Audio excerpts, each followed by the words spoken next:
고린도후서 12장 14절부터 21절까지 말씀 우리 교독으로 읽고 21절은 함께 읽도록 하겠습니다. 보라, 내가 이제 세 번째 너희에게 가기를 준비하였으나 너희에게 폐를 끼치지 아니하리라. 내가 구하는 것은 너희의 재물이 아니요 오직 너희니라. 어린아이가 부모를 위하여 재물을 저축하는 것이 아니요 부모가 어린아이를 위하여 하느니라.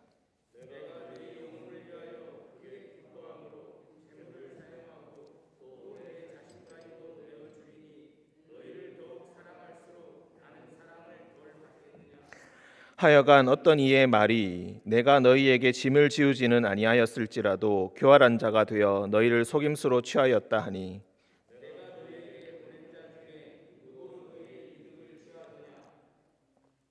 내가 디도를 권하고 함께한 형제를 보내었으니 디도가 너희의 이득을 취하더냐?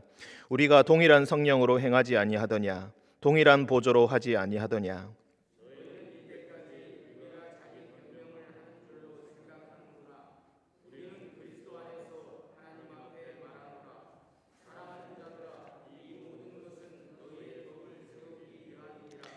내가 갈 때에 너희를 내가 원하는 것과 같이 보지 못하고 또 내가 너희에게 너희가 원하지 않는 것과 같이 보일까 두려워하며 또 다툼과 시기와 분냄과 당짓는 것과 비방과 수군거림과 거만함과 혼란이 있을까 두려워하고 또 내가 다시 갈 때에 내 하나님이 나를 너희 앞에서 낮추실까 두려워하고 또 내가 전에 죄를 지은 여러 사람의 그 행한 바 더러움과 음란함과 호색함을 회개하지 아니함 때문에 슬퍼할까 두려워하노라. 아멘.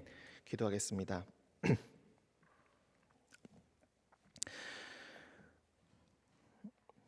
나 바랄 것이 무언가 우리 주 예수 날 위해 죽임 당하심 믿고 옵니다. 거룩하신 주님, 이 찬양의 가사대로 이 새벽 주님 앞에 나옵니다. 주님께서 우리를 위하여 죽으시고 주님께서 우리를 위하여 부활하심을 믿고 주님 앞에 또다시 나옵니다. 코로나19로 그동안 또 잠시 멈췄던 대면 예배를 다시 주님 앞에 드립니다. 주님, 이 감격과 이 기쁨 속에서 주님께서 우리에게 들려주시고자 하는 그 말씀을 듣게 하시고 그 말씀에 오롯이 순종하는 하루가 되게 하여 주옵소서. 주님, 우리 가운데 수많은 육체의 병과 마음의 병 그리고 경제적인 어려움과 수많은 말 못할 어려움 가운데 있는 형제 자매들이 있사오니 주님께서 한 명 한 명 찾아가 주셔서 위로하여 주시고 주님의 거룩하신 손을 대어 치료하여 주옵소서. 거룩하신 예수님의 이름으로 기도합니다. 아멘. 네, 말씀 우리 함께 보도록 하겠습니다. 고린도후서 12장 14절부터 21절 말씀. 보라, 내가 이제 세 번째 너희에게 가기를 준비하였으나. 두 번째 방문 후에 이제 세 번째 가기를 준비한다. 우리가 앞서 2장을 보시면은 2장 쪽에 살펴보시면은 두 번째 바울이 고린도 교회 성도들을 만나는 장면이 나오는데 거기서 좋지 못한 일들이 있었습니다. 바울을 비방하는 사람들이 나와서 그에게 아마도 크게 면전에서 모욕을 주었고 공동체 앞에서 모욕을 주었습니다. 그래서 바울은 눈물로 그들에게 편지를 쓰면서 나는 이미 너희를 용서하였다. 그리고 그 고린도 교회 안에 있는 바울을 지지하는 사람들, 바울을 따르는 사람들 역시 그 비방하였던 그 일부의 사람들을 용서해 주길 바란다. 라고 이렇게 편지를 쓴 바가 있습니다. 그리고 디도를 보내어서 화해의 요청을 하게 되었고 그리고 디도를 통하여서 고린도 교회가 바울을 역시나 뜨거운 사랑으로 여전히 생각하고 있고 여전히 받아들이고 있다는 것을 소식을 통하여서 듣고 매우 기뻐하는 또한 장면들이 또 나옵니다. 하지만 한번 생겼던 갈등은 쉽게 해결되지가 않았던 것 같습니다. 그래서 여전히 그 고린도 교회 안에서는 자신을 광명의 천사, 지극히 크다는 사도로 자신을 위장하면서 다른 복음을 전하는 자들, 다른 영을 전하는 자들, 다른 소식을 전하는 헛된 소식을 전하는 많은 사람들이 있었고 여전히 상처는 완전히 해결되지 못했습니다. 그래서 바울은 어리석음을 용납하라라고 하면서 자신에 대한 이야기를 쭉 늘어놓고 있습니다. 그동안 바울은 오직 그리스도의 죽음과 부활, 거기서 나온 그 복음만 전하였고 자기 자신에 관한 이야기는 사실 거의 하지 않았던 것 같습니다. 예를 들어서 어제 우리가 주일이기 때문에 묵상하지 못했던 본문 같은 경우 12장 1절부터 우리가 13절까지, 어쩌면 10절까지 이런 내용들이 우리가 어쩌면 가장 궁금해하는 내용일 것입니다. 14년 전에 12장 2절을 보시면은 14년 전에 셋째 하늘에 이끌려갔다 하면서 4절 그가 낙원으로 이끌려가서, 여기서 그가라는 것은 사도 바울 자신을 이야기합니다. 자신을 3인칭으로 표현해서 자신이 경험했던 신비의 경험, 환상의 경험들, 하나님을 통하여서 느꼈던 말로 할 수 없는 그 체험에 관해서 이야기합니다. 우리는 목회자들로부터 이런 체험에 대한, 신비한 체험에 대한 이야기를 듣기를 원합니다. 하지만 이것이 바울은 다른 사람들보다 그것을 경험해 본 적이 없어서 그런 것이 아니라 이것 자체가 주목을 받고 이것 자체가 중심이 되기를 원하지 않았기 때문에, 성도들이 그리스도를 온전히 올바로 바라보기를 원했고 그리고 진실하게 살아가기를 원했기 때문에 이런 표현들을 거의 하지 않았던 것 같습니다. 내가 이런 것을 지금 잠깐 자랑하겠다. 너희가 내가 아무 말을 하지 않으니까 마치 나를 아무런 체험도 없이 아무런 그런 것 없이 생각하는 것 같다. 아마도 바울의 대적자들은 이런 환상과 신비의 체험들을 많이 했으며 그것을 자랑하면서 자신의 위치를 확보하고자 했던 것 같습니다. 그래서 그런 것들을 막기 위해서 내가 절대로 이런 체험과 경험이 없어서 그런 것이 아니다라는 것을 강조하기 위해서 무익하게도 12장 1절의 표현대로 무익하나마 내가 부득불 자랑한다. 주의 환상과 계시에 대해서 내가 말해주겠다라고 하면서 자신의 환상과 계시를 이야기하고 있는 것입니다. 그런 맥락에서 쭉 살펴보시면은 이제 고린도 교회가 그동안 바울을 공격했던 것에 관해서 자신이 답변을 하고 난 그 이후에 이제 다시 너희에게 가기를 원한다. 이제 그러면서 쭉 이어갑니다. 14절 너희에게 폐를 끼치지 아니하리라. 내가 구하는 것은 너희의 재물이 아니요 오직 너희니라. 8장과 9장에 보시면은 예루살렘의 가난한 자들 위하여서 헌금을 하라라는 내용이 8장과 9장에서 쭉 이어서 나왔습니다. 헌금을 하라고 이야기하는 것은 목회자로서 어쩌면 참으로 양날의 검일 수가 있습니다. 와서 기껏 한다는 이야기가 돈 내라는 소리만 하느냐라고 하면서 아마도 바울을 크게 비방하였을 것입니다. 돈을 거두어 가서 내가 너희에게 사례비를 전혀 받지 않고 스스로 돈을 벌어서 천막 치는 일로 돈을 벌어서 폐를 끼치지 않기 위해서 그동안 해왔지만, 그동안 사례비를 받지 않고 일을 해왔지만 저것 봐라 이제 와서 돈이 필요해서 헌금을 걷어간다라는 식으로 비방했던 것 같습니다. 그래서 바울은 내가 너희에게 폐를 끼치지 않겠다라는 말을 계속 반복하면서 내가 구하는 것은 너희의 재물이 아니요 오직 너희다, 이렇게 주장하고 있는 것입니다. 어린아이가 부모를 위하여 재물을 저축하는 것이 아니요 부모가 어린아이를 위하여 한다. 바울이 부모고 고린도 교회가 어린아이입니다. 아직도 재물의 측면에서, 재물의 관점에서만 목회자를 판단하고 있고, 그 목회자가 그 재물을 거두어서 어떤 일을 하려는지에 대해서는 수없이 설명했음에도 불구하고 전혀 듣지 않고 있는 것입니다. 내가 너를 못 믿겠다라고 하면서 돈 앞에서 굴복하고 있다는 것입니다. 15절 내가 너희 영혼을 위하여 크게 기뻐함으로 재물을 사용하고 또 내 자신까지도 내어주리니 너희를 더욱 사랑할수록 나는 사랑을 덜 받겠느냐. 나는 너희의 덕을 세우기 위하여서 이 모든 것을 행하는 것이고 그리스도를 위하여서, 하나님의 사명을 위하여서 이 일을 하는 것인데, 내가 너희를 더욱 사랑하기 때문에 이렇게 하는 것인데, 내가 이렇게 할수록 나는 오히려 너희에게 미움을 받고 있고 오해를 받고 있고 사랑을 덜 받고 있다라는 것을 이야기하고 있습니다. 하지만 이것이 우리가 아시다시피 가장 잘못된 죄, 바로 괘씸죄를 저지른 것입니다.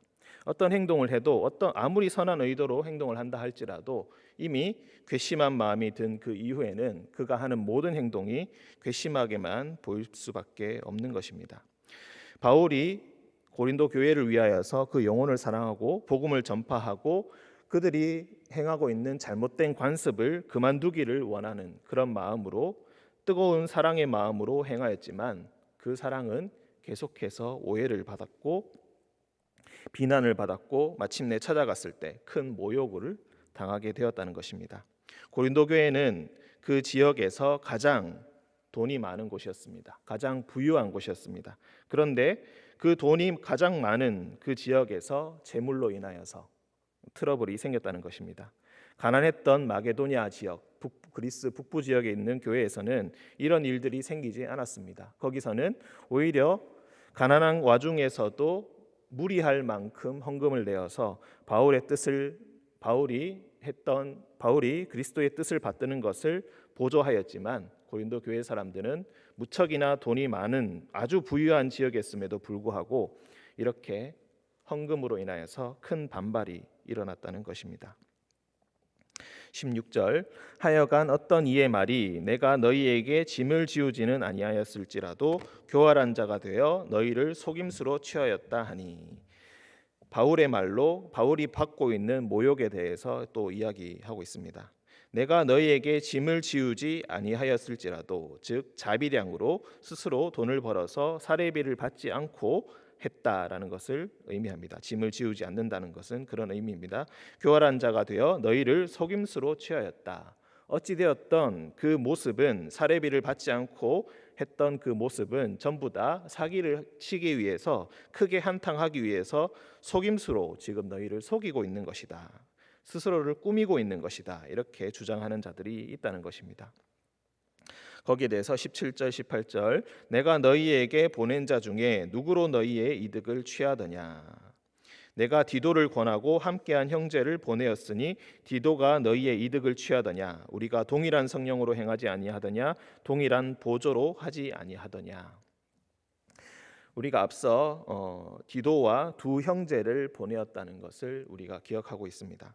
보내어서 화해의 요청을 하였고 그 후에는 헌금을 받을 것을 또한 요청하였습니다. 스스로 갈 수 없는 형편이었기 때문에 디도를 보내어서 그렇게 하였지만, 그 바울이 보낸 그 형제들 그리고 그 디도가 절대로 너희들 한 번이라도 속인 적이 있느냐, 부당한 이득을 취한 적이 있느냐, 헌금을 거두어서 다른 어떤 헛된 짓을 한 적이 있느냐, 그런 적은 한 번도 없다. 우리는 동일한 성령으로 행하였다. 동일한 보조로 행하였다.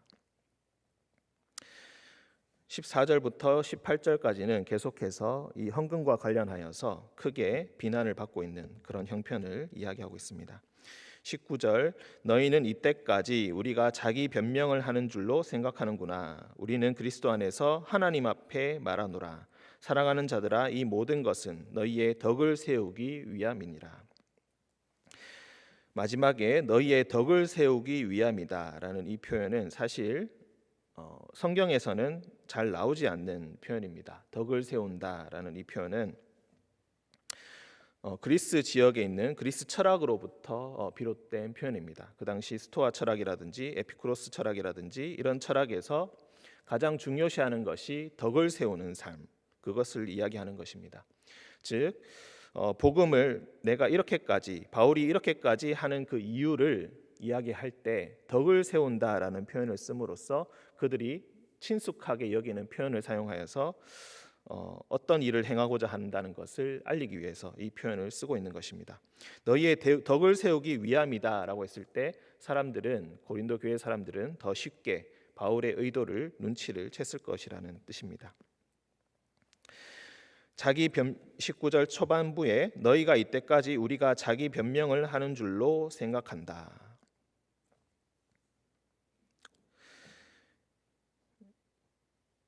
계속해서 고린도 후서라는 편지 자체는 어떻게 보면 전체 다가 바울의 자기 변명이라고도 할 수가 있습니다. 자기 변호라고도 할 수 있습니다. 자기가 비난을 당하고 목회자로서 존경을 받지 못하고 자신의 위치가 흔들리게 될 때에 어쩌면 세상에서 하는 것처럼 한 발 물러서서 모든 게 괜찮습니다, 괜찮습니다, 미안합니다, 죄송합니다라고 고개를 숙였으면 어쩌면 모든 것이 잘 해결되었을지도 모르겠습니다. 그들이 범하고 있는 음란함의 죄들 그리고 세속적인 많은 죄들을 용납해주면서 잠시 눈 감아주면서 아무 말 하지 않았어도 되었을 것입니다. 굳이 관계가 좋지 않은데 너희가 헌금을 해야 된다라고 강요 아닌 강요를 할 필요도 전혀 없었을 것입니다. 그런데 바울은 관계가 좋든 좋지 않든 간에 자신에게 주어진 그리스도의 사명을 분명히 행하기 위하여서 그 시기를 보지 않고 우직하게 자기의 사명을 감당하였습니다. 그 사명을 감당하는 와중에 수많은 오해와 비난을 듣게 되었고, 그래서 눈물로 고린도 교회에 편지를 쓰면서 자기의 변명을 한 편지가 어쩌면 고린도 후서라고 볼 수가 있는 것입니다. 하지만 19절에 담긴 이 바울의 이 마음은 단순히 자신에 대한 변명이 아니라고 이야기하고 있습니다. 우리는 그리스도 안에서 하나님 앞에 말한다. 바울은 수많은 교회를 개척하였습니다. 고린도 교회뿐만이 아니라 다니는 곳마다 그리스도의 교회를 세우고 자신의 복음을 전파하였습니다. 비록 고린도 교회가 아니라 할지라도 자기에게 후원을 해주는 교회는 수없이 많이 있었습니다. 빌립보 교회도 있었고 데살로니가 교회도 있었고 마게도냐에 있었던 교회도 그렇게 해주었습니다. 나를 미워하고 나를 싫어하는데, 그리고 아볼로도 있고 게바도 있고 다른 많은 목회자들도 있는데 굳이 바울이 이렇게 길게 편지를 쓸 이유가 무엇이 있겠습니까? 그냥 너희는 너희대로 잘 살아라 하면서 다른 목회자들을 잘 따라라 하면서 관계가 나빠진 것을 굳이 회복할 필요도 없었을 것입니다. 화해 요청을 할 필요가 없었을 것입니다. 인간적인 측면에서 본다면 당연히 그랬을 것입니다.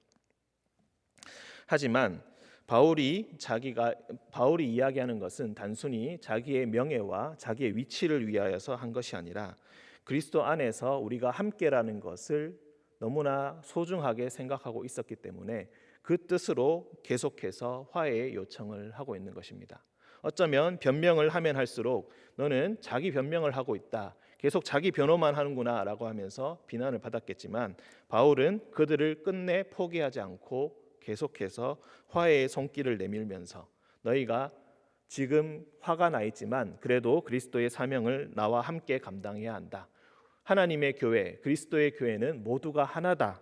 우리는 함께 손잡고 가야 하는 존재다. 우리는 반드시 화해해야 하고 서로의 진심을 확인해야 하고 그리스도 안에서 한 마음을 가져야 한다. 그렇기 때문에 내가 비록 굴욕적이라 할지라도, 내가 그동안 세워왔던 그 모든 영적인 권위가 무너지는 것처럼 보인다 할지라도 우리는 반드시 화해해야 한다 하면서 이 고린도 교회의 성도들에게 간절한 마음으로 부르짖고 있는 것입니다. 우리는 그리스도 안에서 하나님 앞에 말하노라. 사랑하는 자들아, 이 모든 것은 너희의 덕을 세우기 위함이다. 이 모든 것이 결국은 너희 자신을 위하여서 이렇게 하고 있는 것이다. 내가 아쉬워서, 내가 너희에게 미련이 남아서, 내가 뭔가 바라는 것이 있어서 그런 것이 아니라 하나님 앞에서 함께 덕을 세우기 위하여서 내가 이렇게 너희에게 하고 있다. 20절과 21절은 계속해서 바울이 두려워하는 것에 대해서 이야기합니다. 내가 갈 때에 너희를 내가 원하는 것과 같이 보지 못하고 또 내가 너희에게 너희가 원하지 않는 것과 같이 보일까 두려워한다. 우리 사이에 생겼던 그 분쟁으로 인하여서 우리의 만남이 잘 이루어지지 않을까 두렵다. 또 다툼과 시기와 분냉과 당짓는 것과 비방과 수군거림과 거만함과 혼란이 있을까 두려워한다. 두 번째 두려움이죠. 세 번째, 또 내가 다시 갈 때에 내 하나님이 나를 너희 앞에서 낮추실까 두려워하고. 앞서 두 번째 방문 때 받았던 그 모욕이 하나님이 세우신 사도를 모욕하는 일, 그 일이 다시 생길까가 두려워한다. 세 번째, 또 내가 전에 죄를 지은 여러 사람의 그 행한 바 더러움과 음란함과 호색함을 회개하지 아니함 때문에 슬퍼할까 두려워한다. 네 번째 두려움은 고린도 교회 안에서 고린도 전서에서 우리가 읽었던 바와 같이 많은 음란함과 그리고 분쟁들과 그리고 호색함, 이런 것들이 해결되지 않고 여전히 회개하지 않고 똑같이 행하고 있을까 봐 너희 계속 나는 두려워하고 있다. 오늘 말씀은 고린도 후서의 거의 끝자락에 관한 본문입니다.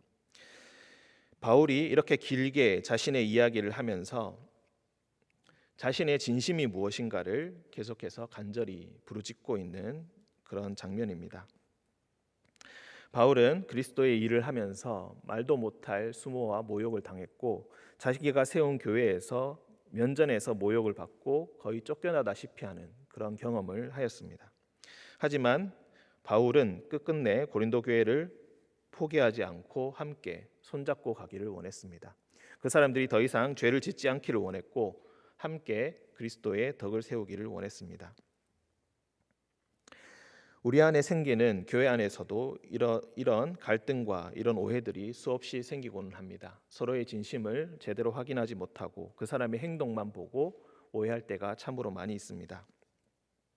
그리스도 안에서 모두가 함께 덕을 세우는 우리 모든 의림의 성도들 되시기를 주님의 이름으로 간절히 축원합니다. 함께 기도하겠습니다. 사랑과 은혜가 충만하신 주님, 바울이 외쳤던 고린도 교회를 향해 외쳤던 뜨거운 사랑의 외침을 우리가 듣습니다. 관계가 좋지 않은 가정 가운데서도 우리가 함께 덕을 세워야 한다 이야기하고 더러움과 호색함에서 벗어나야 한다고 주장하고 서로를 오해하지 않고 함께 주님 앞에 손잡고 한 사명을 감당해야 된다라고 끝없이 이야기합니다. 거룩하신 주님, 우리 안에 있는 복음이 다른 모든 인간적인 요소들로 인하여서 왜곡되지 않고 오직 주님의 뜻에 오롯이 순종할 수 있는 우리가 되게 하여 주시고 또한 이 교회가 되게 하시고 또한 이 나라가 되게 하여 주옵소서. 주님, 오늘 하루를 주님 앞에 온전히 올려드리기 원합니다. 우리 모든 삶 가운데 주님께서 함께해 주시고 우리의 모든 말과 행동을 통하여서 그리스도의 사랑과 복음의 정신이 세상에 있는 모든 사람들에게 전파되는 하루가 되게 하여 주옵소서. 거룩하신 예수님의 이름으로 기도합니다. 아멘.